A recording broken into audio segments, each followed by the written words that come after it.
here we are on episode 3 of this thing that we're doing, this podcast. Yeah, season 2, kind of. Yeah, season 2, episode 163. Yeah. Cheers. Cheers. We're drinking some coffee. Ooh, that's fresh. Yeah, what do you think of that? So one of the segments that we're wanting to do for this show is a coffee segment. Yep.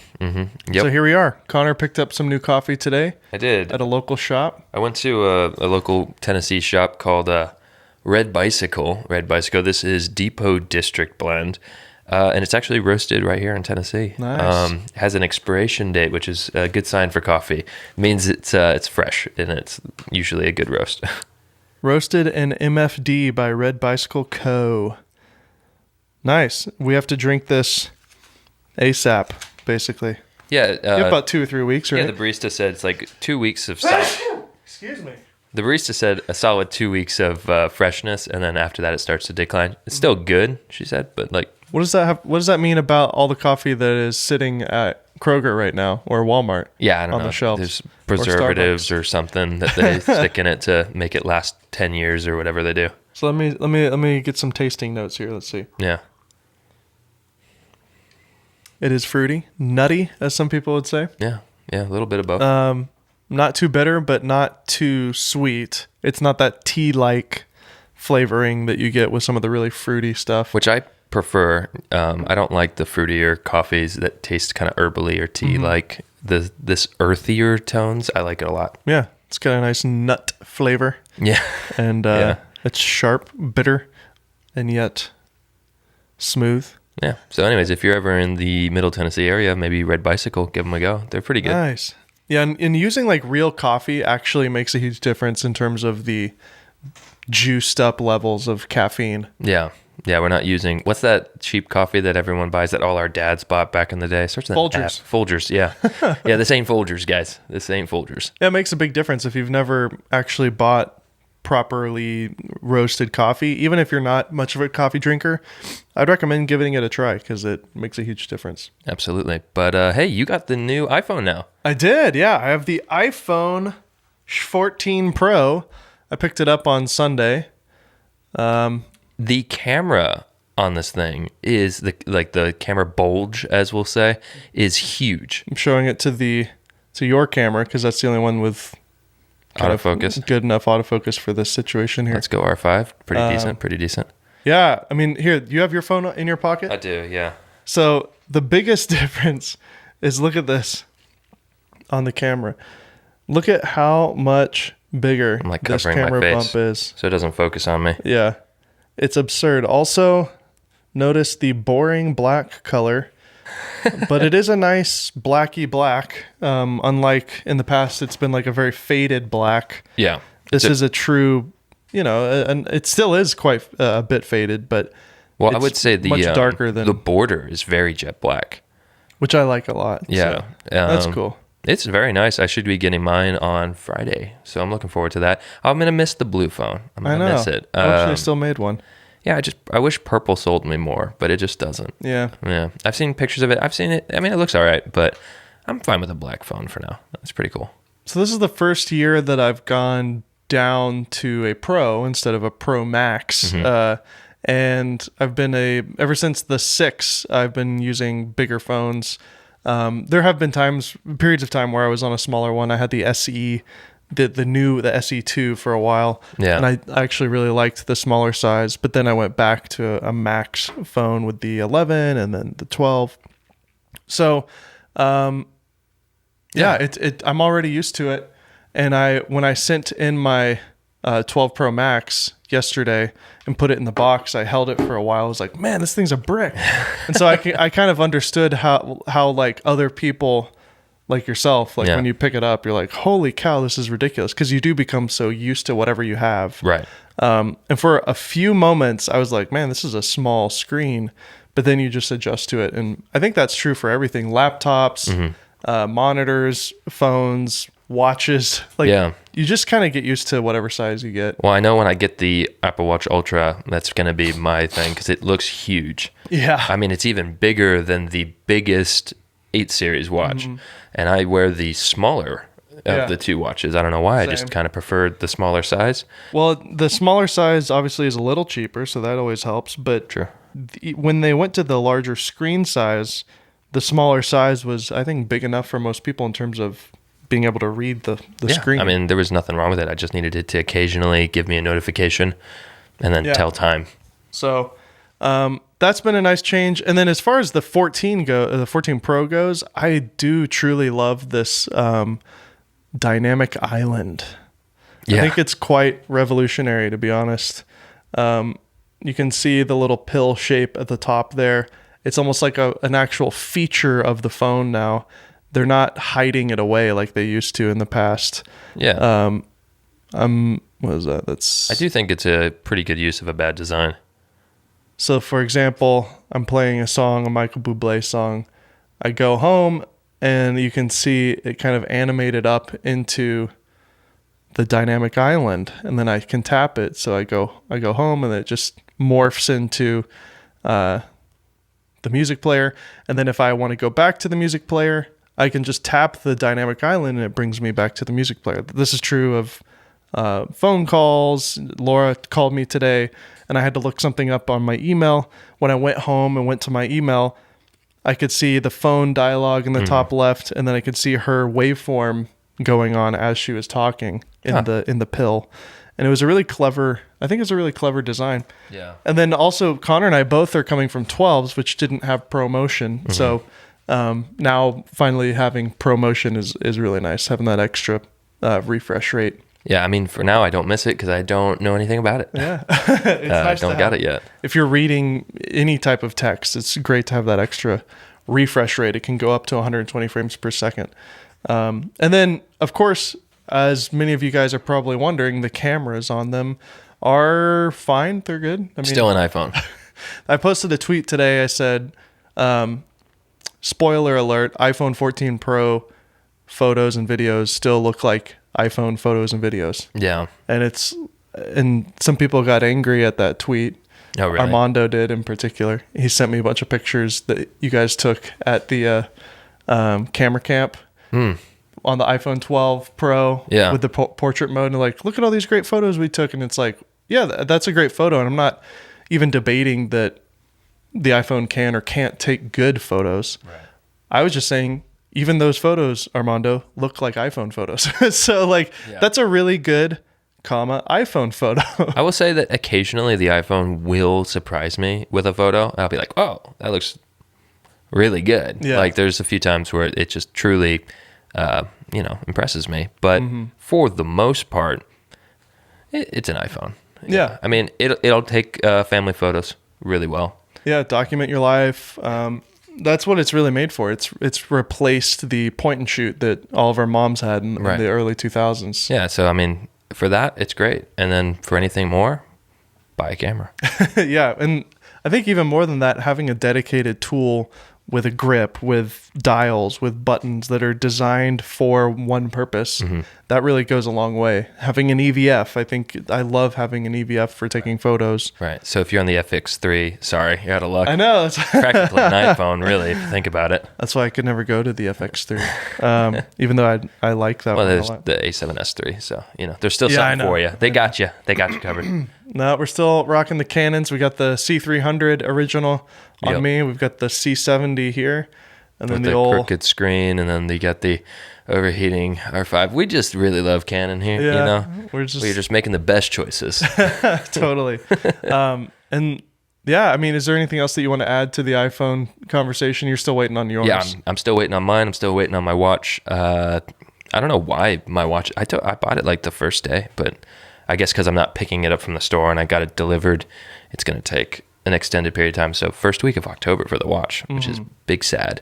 And then the phone Friday. So I should be able to say something on it next week, but honestly, it'll probably be the same thing you've said on it this week. So iPhone 14, it's an iPhone. Hopefully the 15 is a little more revolutionary. We'll see what happens. That's right. So Dave, not to change the topic, but I think you did talk to another creator, Sounded Out Films. Did that go well? Yeah, Eric, Sounded Out Films. He is an avid C70 shooter while we're on the topic of Canon. Yeah. And we talked a lot about the C70.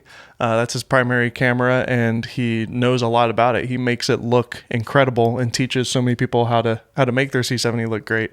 But we talk about all sorts of other things, YouTube, all sorts of fun stuff. So cool. Let's check it out. Yeah, we'll kick it on over to that. My interview with Eric Walker. All right, so I'm here with Eric Walker from Sounded Out Films. What's up, Eric? Thanks for being on the show. Thanks for having me. Happy to be here. So I'm using an R5 right now as the webcam, but then this is my main A cam. I switched out the R5 so that I can hold this. And what I'm holding in my hand for the audio listeners is, of course, the infamous C70. And this is my like personal home video setup. I use this tiny little 10-18, which I think, have you ever messed with this? No. This little STM lens. Dude, this thing is surprisingly good. It's only $200. It's obviously super tiny. $200? Yeah, New? 200 and yeah. Oh, wow. It's an EFS lens, so it's not full frame. Okay. But I mean, this isn't a full frame camera. So it's an STM focus lens, so it's perfectly silent focus, autofocus. It's got built-in stabilization, optical stabilization, and it's 10-18, which is like your perfect range. The only downside is, the speed on it. It's an f4.5 to 5.6, so it's very slow. But, as if you're using this on a gimbal, or you just need a decent wide shot, and especially if you're outdoors, I mean, it's plenty good enough. But hilariously, this setup that you're looking at with nothing else is what I use to film my kids as like my home camcorder. I found that the built-in microphone on the C70 with the auto leveling feature is actually pretty good, at least for my needs. And so it's like one of the best built-in mics I've ever used, to be honest. It actually sounds pretty good. Really? Yeah, I haven't like used it for anything except for scratch that I've never, thankfully, haven't had to actually try to polish up. And I was using like one of those little Rode Video Micros, or I have a Deity Duo, D4 Duo, and those are great. But like when I listened to the built-in audio, it wasn't that much different, to be honest. And I was like, man, the convenience of not having to plug anything in is wonderful. So I shoot. I shoot 4K 10-bit 422 C-Log 2 with this lens with no mic for all my home videos, and I throw the Tyler Stallman LUT on top of it. Although I may be switching my LUT up based on your last video, but anyways, that was way too much of me talking. But I had to nerd out with you because you're a fellow C70 user. But there's a few things in there that I want to talk about. First off, when you mentioned the silent autofocus. Like that is something that I very recently kind of have been burned by, honestly, with the lenses I have that I have loved and I kind of evangelize on my channel. I use Sigma primes, and I've made videos about how I love them, about how they're so shallow. If you want that look, you have the ability to go so shallow, and they're not that expensive. And I've had them for a while and I love them, but I have done some doc stuff recently where I was using autofocus and had an onboard microphone, and they were so loud, the focusing on those Sigmas. Like I've had people in the comments ask me if I'd been bothered by it, and I've always said like, no. Or recently I did respond to someone and say, actually, yeah, I didn't realize it like until I realized it. It's one of those things that like I heard it, but I'm usually in a situation like professionally like this, where I have like a boom mic, and you're never going to pick up the when you have a boom pole. But for those situations where you do have audio on the camera, it actually is like it could be a reason to not use those Sigma lenses at all. Totally. In those situations. I just, I think 2 weeks ago, got this lens, my first RF lens. That is a super cheap, super tiny, like kind of similar focal length, 16 millimeter. 16? Yes. Yeah. How is it? Tell me about it.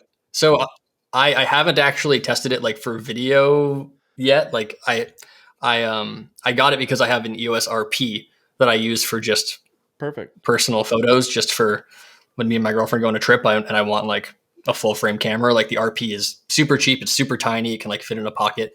But I bought that camera thinking, well, it's super cheap and super tiny and I can fit it in a pocket. But of course, if I throw on my RF to EF adapter and then throw on like any of my Sigma lenses, now it's basically like carrying around my C70. It's like, I mean, it's smaller, Yeah. but marginally. Like I need a tiny like pancake. This isn't quite pancake, but I wanted something like Pretty that. close to one. Because I do actually even have a pancake, but putting that with the adapter is still bulky. Yeah. So I got this little tiny 16, and it's the first RF lens that's graced my C70 because I never went down that route because they're so expensive. But this one is super cheap, you know. Yeah, and it doesn't feel like as much of a waste when you buy it, because it is cheap, even though it is technically a full frame lens. That's been my predicament with it. Is like that's why I've bought EF lenses as well, mostly. Well, all of them. I don't have a single RF lens either. It's because I'm like I don't want to spend $2,500 on the 15 to 35 and not get full use of that lens. I'm only getting half of the lens, and so therefore I'm carrying around a lens that's bigger than it needs to be, and it's more expensive than it should be for the focal range that I'm actually using it at. It's like I wish like you're future proofing yourself. So if you do in the future, they come out with like a C90 or something. I don't know what they'll call it, but if they come out with like a full frame C70, then you'll have the lenses at the ready. If you did invest probably in those full frame RFs, if you are going to get the next one. You don't think you and I will be switched over to Sony by then, Eric? I think. How are you still holding off? That's a big question. How are you not switched over yet? Because I did switch over many years ago and was burned so bad that I'm so traumatized that I will never go back, even though I know it's safe now. I'm aware that the colors are not like scary, but in 2016, 17, when I was mainly a video editor, I have been a video editor for most of my career from like college until like 2 years ago. I switched over to mostly shooting. I kind of slowly transitioned, but back when I was a full-time editor and just learning how to shoot and doing it kind of on the side, I invested in I switched from Canon, like a cheap DSLR, to a Sony A7S1. Oh yeah, the original. I was so excited. Terrible color on that one. It was like every day I was testing it. I was buying these PDFs that had different like settings. The EOS HD guy had like dial the magenta here, the green here, the yellow here, and you put everything 10 notches in weird directions, and then it looks good in some situations, but skin usually looks terrible in others. I just never was happy with my images out of it. They were sharp, but I never thought they looked good. Even when I took photos of friends, I thought the color was just like so unflattering. I wouldn't even want to show the photos like to the friends I took the photos of, Yeah. And I just was like, I'm going back to Canon. Like I liked how my T3i looked more than this just because of the colors. So that's when I got a C100 Mark II, and I've been in the Canon cinema realm since. So it's that experience with the colors back then is what I can't get over. I'm not gonna talk about it anymore. I'm gonna keep my C70 because it really truly is the most perfect camera all around. I have it. I'm blessed to have it. I might as well just keep it and use it. It's a wonderful, wonderful tool. And it's got a full-size HDMI, which the freaking R5C does not have. Which is dumb. That is really dumb that they did that. Yeah. Not gonna argue with you. So let's talk about your YouTube channel, because I'm fascinated by what you do. Like, you really have recently become the C70 guy. Like, I mean, that's how I found you. Obviously, I mean, half of this conversation has been me either praising or complaining about the C70. So clearly I'm a C70 nerd. Yeah. Tell me what happened. Like, what was the goal originally, 4 or 5 years ago? I mean, I can scroll all the way back to 7 years ago. There's a lot of music related content on here.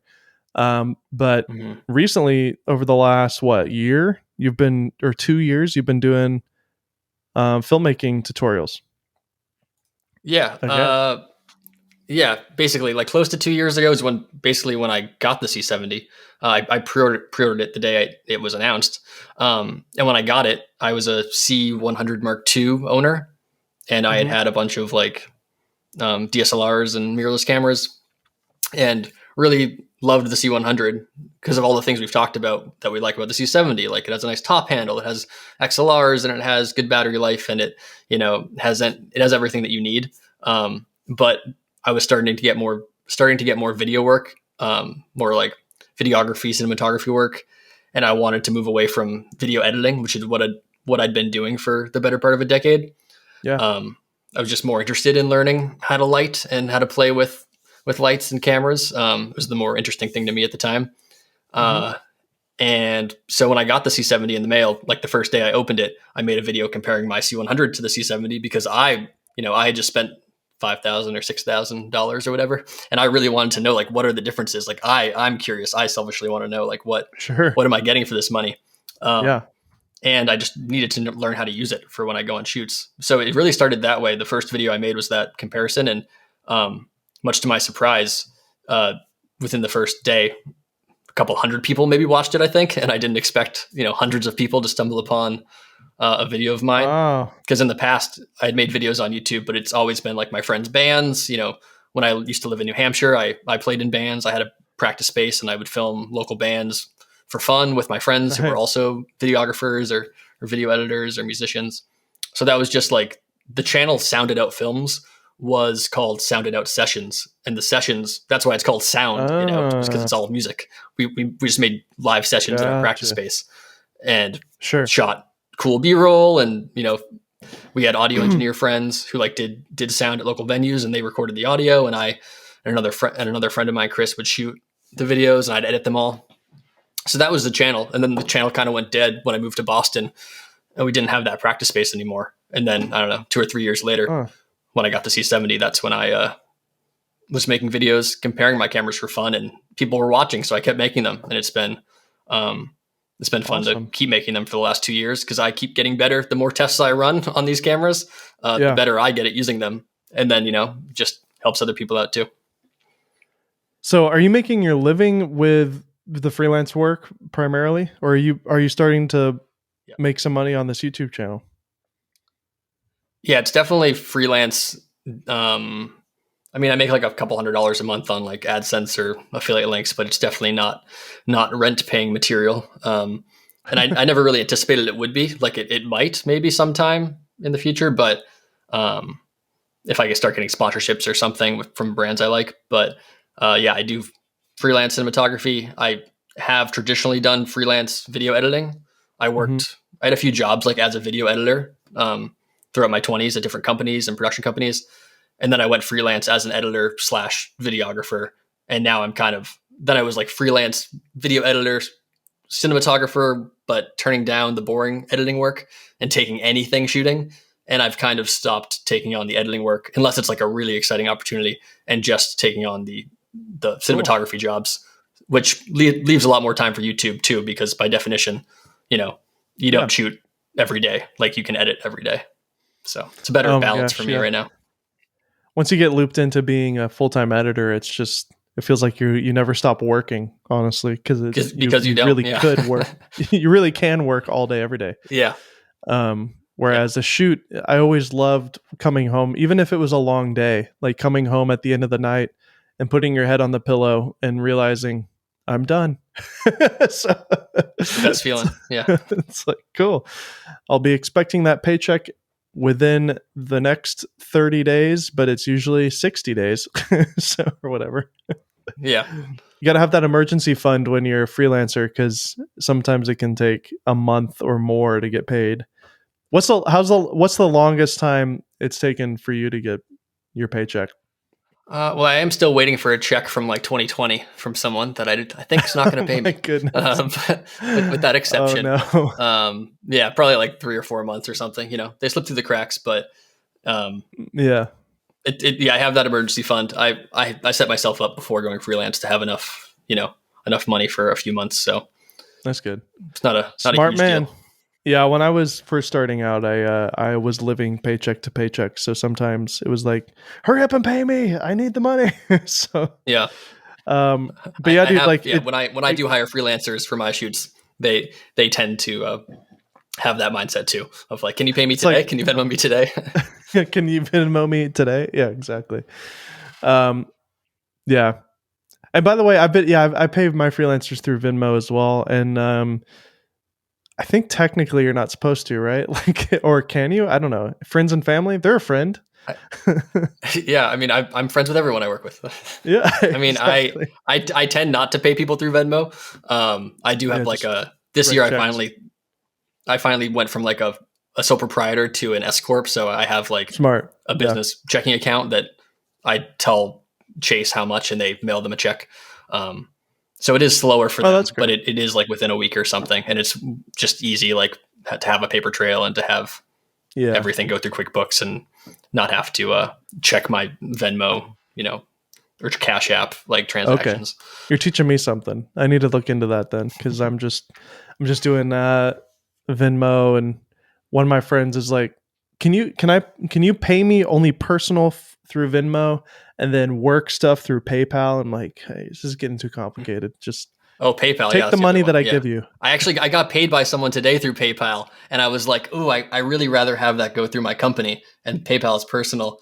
But I was like, I don't want to annoy them, and I might be taxed slightly more on it, but like it's fine. Because I also have personal freelance stuff that's like my YouTube stuff is not through my business, so I know I'm already paying taxes on that.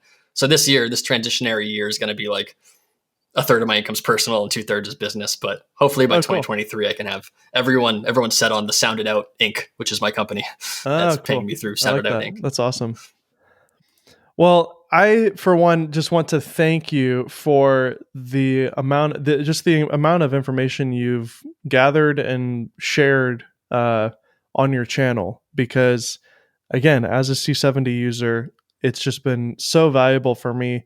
When the raw update came out, your video is like the first one that I watched on that. Your make the C70 easier to use video about your button layout, I love that. um, how to expose C-Log 2 on the C70. That video did really well on your channel. And, that's just something that I've watched multiple times, and I've sent it out to other people as well who have Oh, questions. sick. Thank you. So yeah, I mean, it's like, it's pretty niche because it's the filmmaking niche or niche in general is already small, but then like the the people who use the C70 is even smaller than that. So, Yeah. but it's still a lot of people. I mean, Canon is still number one in terms of camera manufacturers, and even if you don't own the C70, I think there's a lot to learn on your videos.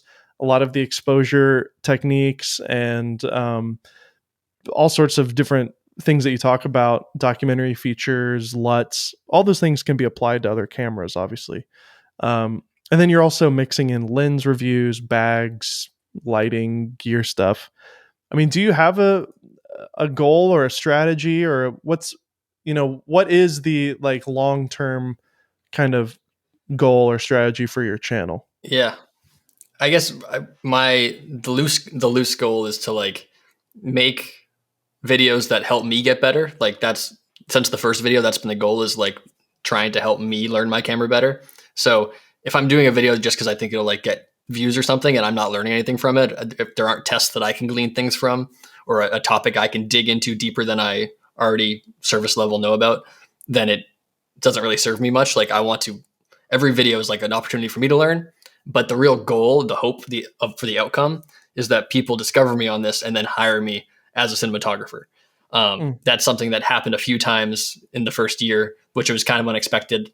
But there are people who like documentary directors, for instance, who own a C70 Mm-hmm. and discovered me through these videos and reached out saying, "Hey, I'm going to be in New England filming this thing. Do you want to come on for 2 days?" And like those types of connections, YouTube is like hopefully it's like my way of advertising my actual services, which are my cinematography. And I've had a few cool opportunities so far in the first 2 years of people who discovered me because I was teaching them how to expose properly with C-Log 2 on this specific camera. But then they want me to film a bunch of interviews for them, and I can make my actual money that way and do fun, creative work that way too. Yeah, that's interesting. I mean, as a uh, YouTuber myself, I wouldn't want to ever go back into freelance. It's been the most freeing thing, being in complete control of my career and being able to literally make anything I want and make money off of it. Has that been of any temptation to you or of any interest to explore a full-time YouTube career?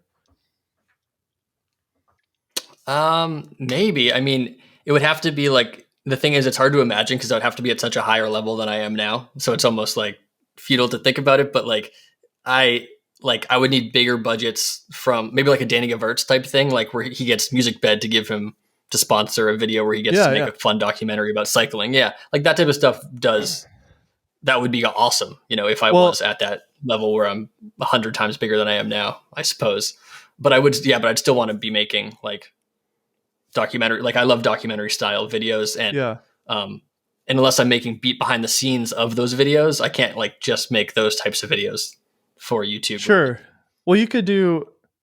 Well, yeah. I mean, let's workshop this a little bit here. Yeah, I'm so interested in your feedback. What your thoughts. Yeah, by the way, I'm not familiar if you are you familiar with my channels and stuff that I've been in or whatever? I discovered you through I've seen every Indie Mogul video, I think. So. Oh, okay, cool. Yeah, that was a fun podcast journey. through there. Yeah, that was fun, but we didn't want to live in California, so we moved back home for just personal reasons. To be honest, it was nothing. It was a total dream opportunity, and I loved it. And everything seemed perfect to be a part of that, and I loved every minute of it. But my home life, I have 2 boys and a wife, and so my home life wasn't what I wanted, and so we moved back home, and I'm really grateful. That's what's important, obviously. Yeah, but those videos were obviously amazing. You guys did some really, really cool stuff. Yeah. Well, yeah. Maybe did you see the C70 review that I did on that on Indie Mogul?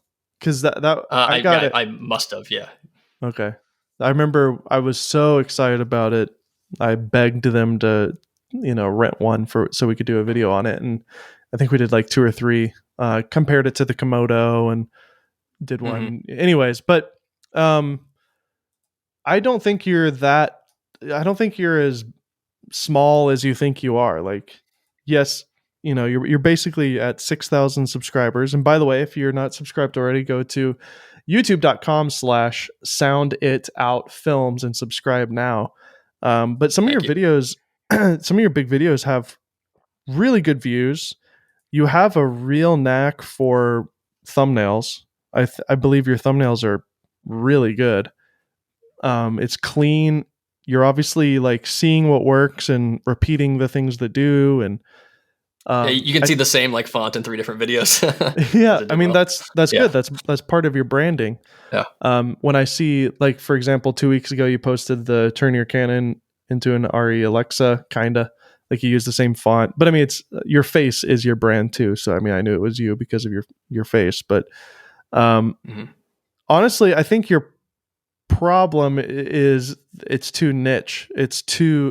Which is also the reason I love your channel, because it's all C70. But I think that is the problem. If you literally just did exactly what you're doing and did an A7S review and you compared the C, you could still be the C70 guy. Just compare it to an A7S, compare it to an R5, start kind of playing the game a little bit. You already know how to do these YouTube videos. You're really good at it. And you as a person are really good.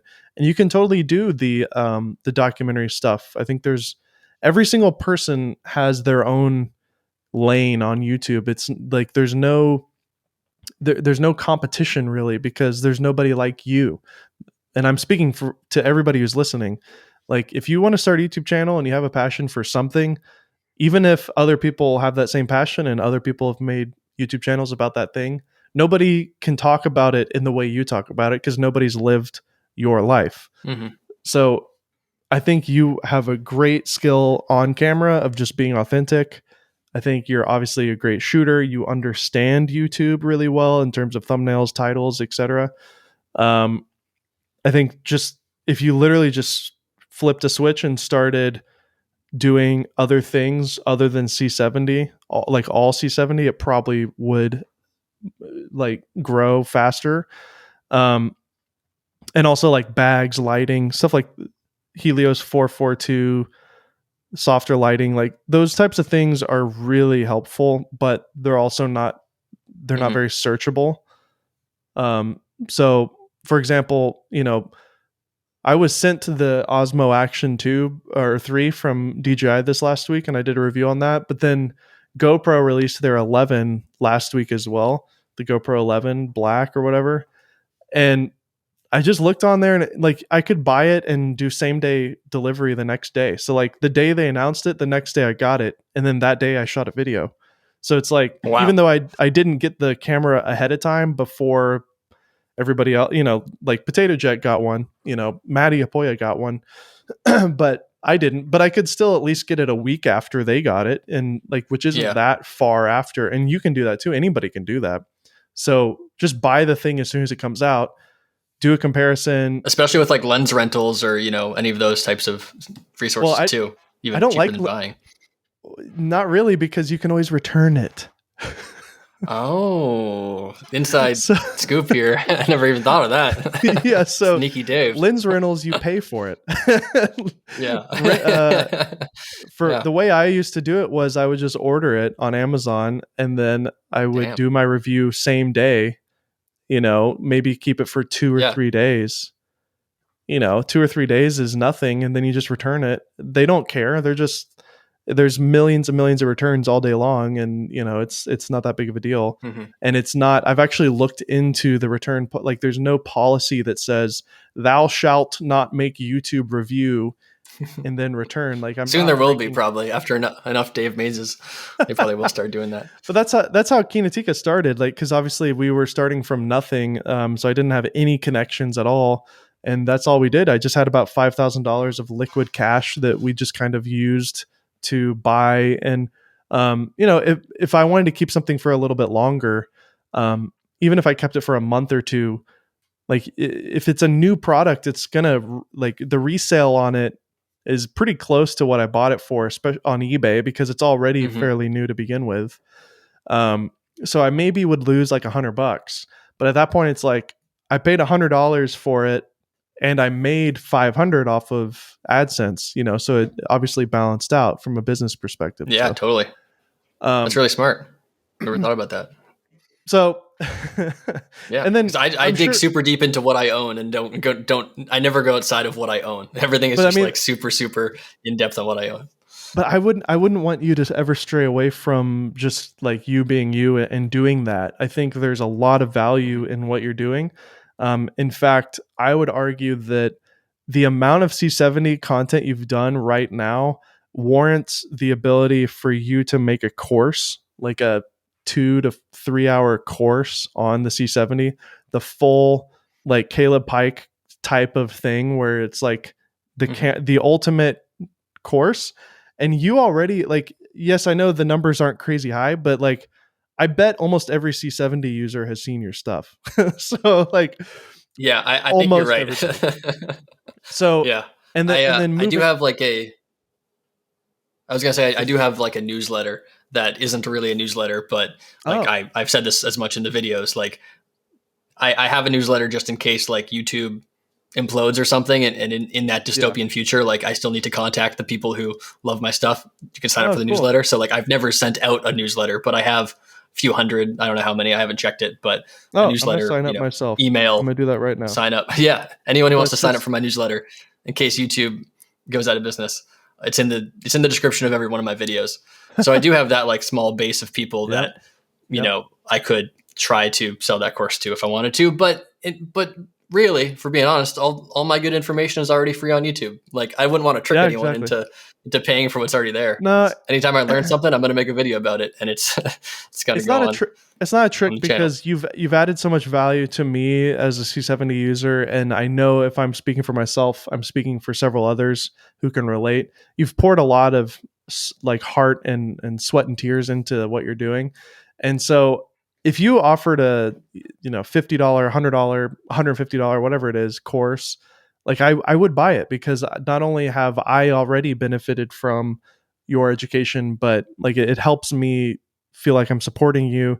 And then in addition to that, having the ultimate kind of like, this is the mega thing that has all of it in one place. Like it is easier for me instead of clicking around to 30 different videos. Yeah. Have it just And consolidated. then you're not having to, you don't have to do the YouTube thing either. You're not having to think about retention and like clickable titles and whatnot. It's simply the information.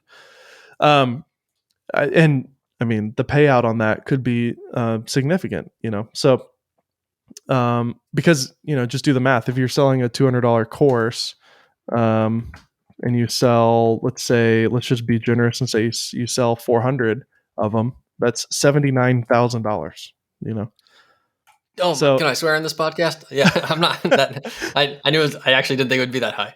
I was like, that'll be. Oh, yeah, that's a lot. I mean, that's only 400 people. I mean, yeah. So 199 times 100 people. Say 100 people buy it. That's $20,000. Only 100 people, which I think you could probably sell it to 100 people.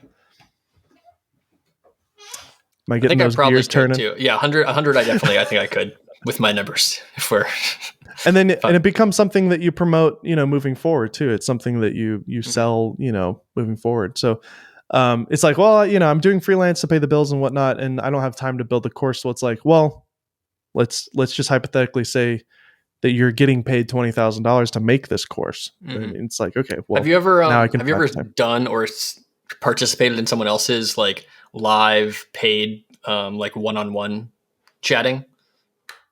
No, I've never done. Well, yeah, Hayden Hillier Smith did an editing thing once that I was a part of. Yeah, and then I did pay a YouTube consultant named Patty Galloway recently to do a consultation, but that was just a one-on-one Zoom call. So that's I kind of like wasn't quite sure how to word it, but that's basically what I mean. Like, because people do hit me up semi-regularly about that. Like, do you sell like Zoom calls, basically, like consultations, or they word it different ways, but because that might even be more helpful if people have like specific questions that like I haven't talked about in a video, and therefore I probably wouldn't even think to talk about in the course, but they like need help on something that is in my wheelhouse with the camera that I know pretty well. That could be maybe a source of revenue I explore in the future. Yeah, you could do like a Patreon that becomes it becomes kind of a community of C70 users, and you gain access to the Discord or something. Mm-hmm. You can post these courses on there. You can do a one-on-one call. If you just had 200 people sign up to a $10 a month program, that's $2,000 a month. That's $24,000 a year of reoccurring revenue.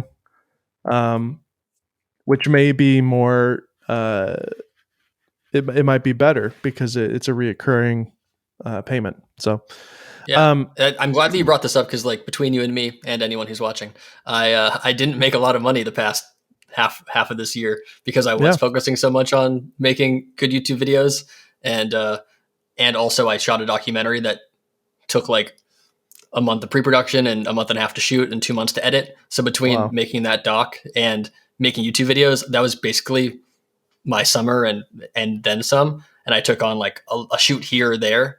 But I basically like was dwindling down some savings as I was investing in that film and in my channel. Yeah. So it's time for me to make money now and going into the winter. Sure. I mean, and there's nothing wrong with it. I think you're at a good stage right now because you've got the experience, you've built a community, you have a couple of videos that popped off. You could start expanding it out. You can start adding. I think similar cameras would do well if you did an R5C video, if you did a C500, Mark II video. If you compared it to the Sony, that guy that made that Alexa LUT for the C70, he makes a LUT for the A7S, and you could do a comparison between the two, see if they match between each other, and also see how, as a Canon user who's been burned by Sony, that's an interesting story that you can tell in the video. It's like, I got burned by the original A7S, and then you can see it through to the end and see if you actually end up liking it, and that's an interesting story narrative. That's a nice story. That's a nice arc. Yeah, exactly. I like that. Yeah, think about the arc. The biggest kind of misconception about YouTube in 2022 right now is that people are stuck in the old strategy, which is consistently pumping out videos like every day or like every week. It's not important to post every single week anymore. It's actually more important to have a consistency of content, not necessarily consistency of frequency. I think it is important to definitely be consistent, at least once or twice a month, but you want the quality to be the same, and you want the content to kind of fit in a cinematic universe, if you will, with each other. Mm-hmm. So, if you posted like one of your music videos just as like, hey, I made this music video, check it out. Yeah. It's like that wouldn't fit the cinematic universe of your channel anymore. Like it's just not what the channel is. And so, but if you did a behind the scenes breakdown on how you did it and how you lit it and how you exposed and obviously that would fit. So, but yeah, my strategy has completely changed on my main channel. Now I'm just doing big high concept videos, and spending like 2 or 3 months working on it, and then we'll see what happens. So, spending way too much money and time on it. Yeah, that's the consistency thing is one thing that like I guess I am kind of stuck in the mindset of thinking in the old YouTube way, I guess, of I want to release a video every like 2 weeks or 3 weeks. And I think this like upcoming Tuesday is going to be the first 3 weeks that have passed that I haven't posted a video in like many months, because I was finishing up that film and sure. You don't feel bad. Yeah. And I do feel bad, Dave. I'm like, oh, I'm missing this. Like, it's been so many 3-week intervals. I was traveling for so long, and I banked videos so I could still post them every 3 weeks. And now life happens, and it's going to be 4 or 5 weeks. So it's good to hear that you like the video I'm working on now is a good one. I think awesome. It's going to be great. And I'm glad that's the priority is the quality, not the totally how frequently. Yeah, Mr. Beast has kind of proved that model, and several others like him have proven that it's really the idea, the concept, and the execution is what makes a video succeed. It's not just the old strategy of like Logan Paul posting every single day, and all like half of the videos were garbage, but at least he was posting every day. And because he was doing a daily vlog, it just blew up like crazy. That's not the case anymore. So yeah, I'm glad. Yeah, that serves the users better. We want quality content. We don't just want It was a different like the strategy from YouTube's perspective. The strategy 5 years ago was we just need more creators. There's a lot of people watching YouTube, and we don't have enough content. So anybody who was frequently putting stuff out, they promoted like crazy because it's like, cool, there's a bunch of content. But now it's like there's a lot of creators doing a lot of the same things. And so now the algorithm is getting a little bit more picky, and it's a lot smarter, and it knows this video is bad, this video is good. We're going to show this video to a lot of people. Yeah. And not only that, like if for me, for example, I did a video, the DJI Mini 3 versus the Inspire 2 back in like May. And I spent about 2 months on it and worked really hard on it, tried to make it scientifically, algorithmically work. And my, retention is like 70% all the way to the end. Click-through rate is really high. But after about 2 weeks, it blew up to like 100,000, almost 100,000 views in like 2 weeks or a week and a half. And then it's just completely flatlined ever since then. In fact, I think it's still sitting at like 94,000 views or something. It's just, it hasn't even moved for like 2 or 3 months. And it's, I had this call with this consultant, and he said, the problem is not the video. He's like, the thumbnail, the title, and the video are all great. This is a great video. The problem is this is the only video on your entire channel that's like this. So YouTube is smart enough now to determine that even though this video is performing well, if we promote this channel, people aren't going to have anything else to watch that they can binge or that they can watch more of. So we're just not going to promote it anymore. So that makes so much sense that I never would have thought of that. Yeah. So that's why consistency of content and have a long-term strategy in mind. So my strategy now is just to make bangers and to do 10. I need to make 10 of them in the next 12 months. That's my goal, is like 1 year from now, I want to have 10 bangers, and that's it. I don't need to make any more. I don't need to make anything else. I'm just going to try my best to make 10 really good videos. And then a year from now, as I continue that strategy, hopefully there'll be at least a library of content that's similar to each other that can then be promoted. Excuse me.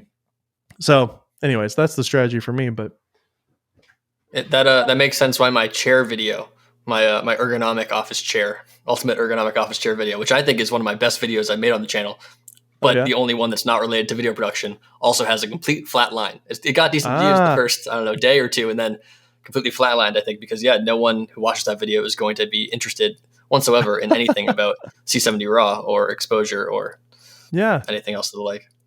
I initially named that video best ultimate like video editing chair to try to like shoehorn it into my niche, but then after like 2 days, YouTube was outsmarted me. They knew it wasn't about video production, so I said I'll change the title to what it actually is, which is ultimate ergonomic office chair. I talk about video production in it, but it's really all about that amazing chair. I actually watched that video all the way through. It is really good. Thank you. And I'm always looking for a chair. So,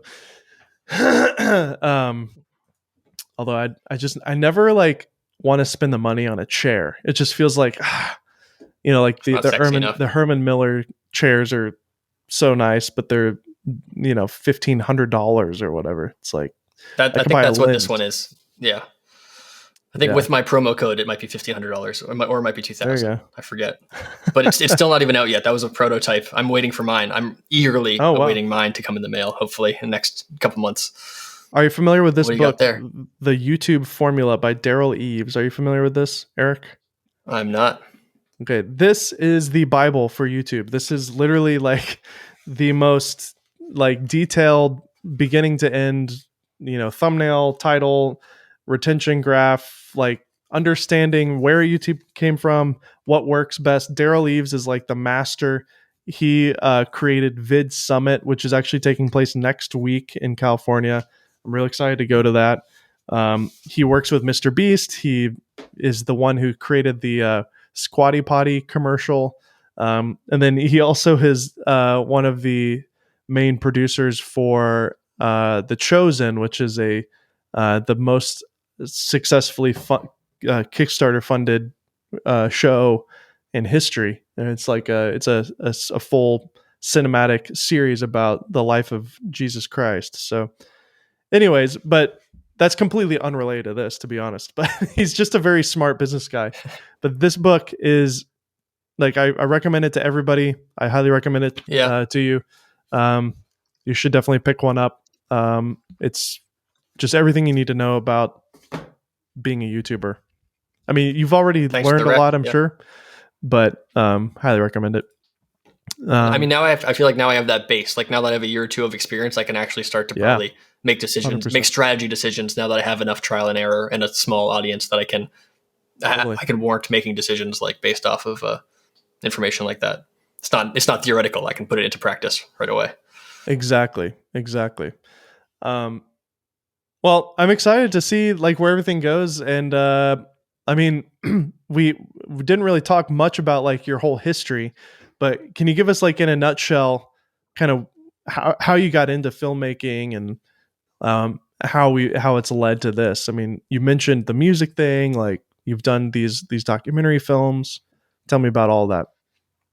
Yeah. The quick synopsis is that I went to school for journalism, for like broadcast journalism, to college for that, because in high school I just always played with cameras, as everyone's origin story basically is. The family had a camera. So I went to school for broadcast journalism and made like basically mini documentaries every week for the school's public access news show. And so I learned how to light interviews. I learned how to interview people. I learned how to edit sound bites and B-roll and make like tight, concise stories out of reality in those journalism classes. And it's such a thrill. It's the same, feeling I have now when I work on documentaries. It was so much fun.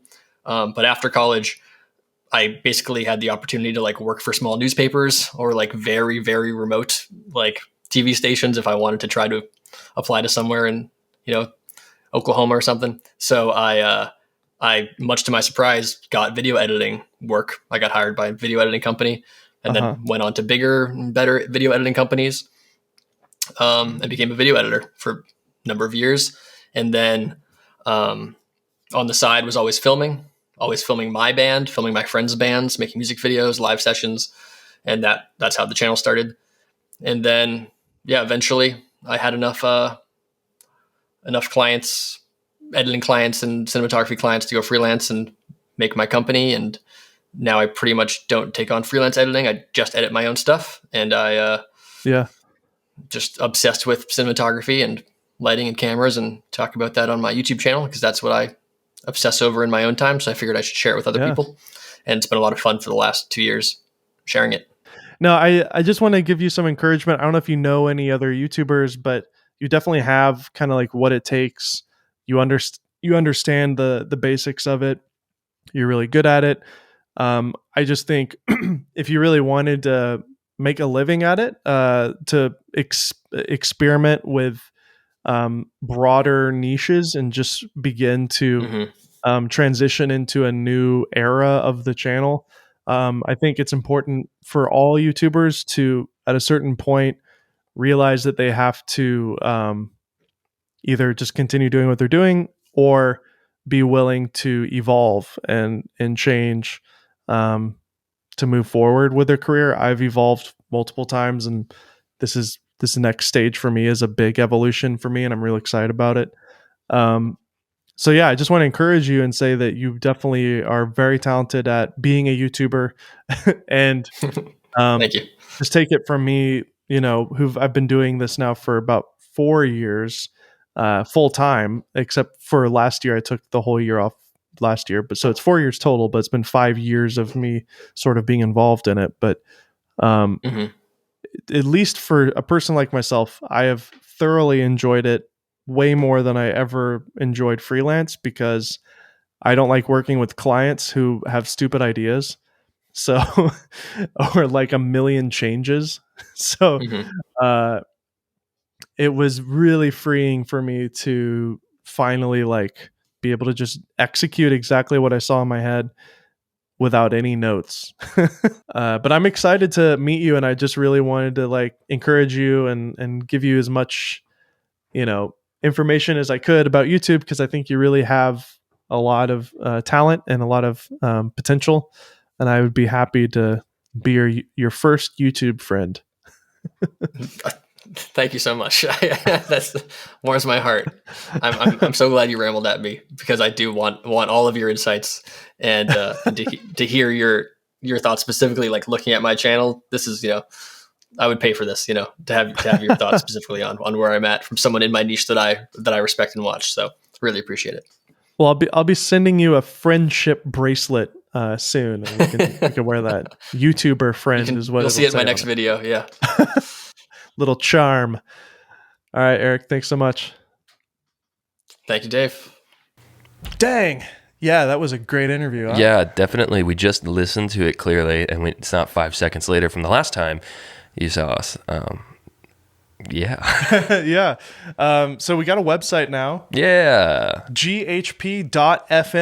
So if you want to submit a question or have any feedback for our show, there's a section on our website where you can do that. I'm still in the process of developing it as I'm saying this. Yeah, he literally bought it like right before this. Yeah, so I haven't built the website as I'm recording this, but then when this show goes live, there will be something there. Yeah. It will just probably have a field where you can it's a contact field where you can send us questions or submit feedback.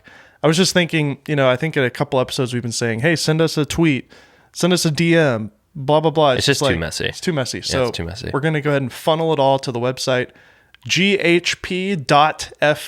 Yep. The FM is a bit of an audio pun there. Yeah. Or, we'll still look at YouTube. Don't not comment on YouTube. That still works. Totally. Please leave a comment on the YouTube video if you're watching this video. Yeah. It greatly helps the algorithm. Someone comment on the color of Dave's shirt. Yeah. Positive or negative. That'd be great. Appreciate that. I have something to tell you, Dave. Okay. It's kind of big news. Biggie news. Huge news. Okay. You ready for this? Yeah. Chick-Fil-A sells hamburgers. What? Yeah. Since when? I don't know. So I was scrolling through Instagram, and there's this guy that I've done work with once, and he was like, "Yep, Chick-fil-A has hamburgers or cheeseburgers, and yes, they are delicious. And I was like, what? You're crazy. And so I went to Chick-fil-A's website, and it was like the Luau burger on their website. The Luau burger. Yeah. On Chick-fil-A's website. What? I feel like this has to be select stores because I've not seen or heard of this until now. But it is interesting. It's a grilled burger patty topped with Colby Jack cheese, fresh grilled pineapple, hence luau, and crispy applewood smoked bacon served on a warm toasted sweet bun. I feel like this is like anti-Chick-fil-A. Pineapple? Yeah. Is that what that yellow thing is down there? Yeah, I thought it was an egg at first, didn't you? Yeah, if you definitely go to Chick-fil-A's website and look at this is blowing my mind. I mean, so, yeah, there's no chicken on it at all. No chicken at it. There is beef and there is pork and pineapple for some reason. I just feel like this goes against everything Chick-fil-A. Their branding, their advertising with the cows. Well, that's long gone now, I guess. I guess so, yeah. That's just what I remember growing up. Yeah, no, I do as well. Eat more chicken. I don't know if this is the burger he was talking about, but when I went to the website, that was the one I saw. Was the internet is buzzing about a Chick-fil-A cheeseburger. I don't know how old this is. This might be old news, but I've never heard of this until today. Well, this was published in August. Okay. So it's definitely not new. Chick-fil-A burger has TikTok exploding. Interesting. Well, I don't have TikTok, so that's the thing. That might be what's going on right now. But very strange, very strange. I thought you'd get a kick out of that. That is amazing. And why would they choose this odd version of it too? Yeah, I have no idea. I don't know if that's like a Hawaii thing or what's going on. But I was in Chick-fil-A yesterday, and I saw no burgers. Maybe it must be select stores. Yeah, let us know if you guys have heard of this and or there's one available to you, and if so, is it good? Because I do want to try it. I just need to figure it out. There is one not far from here that serves it. Really? Okay. Also, the one in this area. Good save, Dave. This place. Item not available at this restaurant. Okay. So this one, it does have it. Okay. Interesting. Yeah, I'm going through their website here. Wait, where is it? So you want to? I don't see it. We'll figure it out. If there's one close, Dave, do you want to go to Chick-fil-A sometime? Oh yeah, we should definitely get it and do a review. Yeah, that'd be kind of funny. It'd be cold by the time we got it here, but could be still funny. Well, we still need to do the infamous In-N-Out debate on the show at some point. Yeah, that'll happen at some point. But very interesting. Yeah, I'm still not able to really understand how to order that, but I'm curious about it. Well, Chick-fil-A is a Georgia founded place, so it might be like only in Georgia or something. Who knows? Yeah, let us know. GHP.FM. Yeah, let us know. Well, that's it. Thanks for listening, and have a great week. Yeah, we'll catch you next time. See you next week.